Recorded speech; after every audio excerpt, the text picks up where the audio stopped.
Today, sasagutin natin yung most commonly asked question nyo. What is the best time to upload para matarget ang US audience? Katulad nito. Pero before we start, bakit nga ba halos lahat ng gumagawa ng YouTube automation gusto matarget ang US audience? Wala nang ibang sagot dyan. It's because of money. Mas malaki ang RPM kapag nanonood sa'yo is from US compared sa other countries. And there are different ways para sagutin to, kaya simulan na agad natin. First is, let's ask ChatGPT, what is the best time? Most probably, it will answer around 12:30 a.m. to 8 a.m. Philippine time. Pero for me, I don't think this is a good time to post. Why? Pero bakit nga ba it's not a good time to post?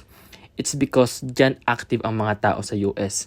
So kung exact time ka nag-upload ng video mo, medyo matatagalan ka magka-views dahil inaaral pa ni YouTube algorithm yung video mo bago ma-recommend sa mga manonood. So I suggest na 2 hours early that time para nakapush na sa algorithm yung video mo, so mas malaki ang chance na makuha mo ang US audience.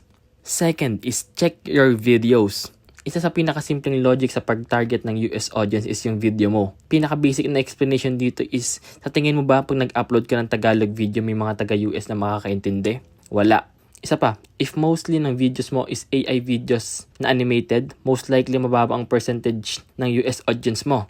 Why? Kasi yung mga ganong video is pinupush ni YouTube sa wider audience.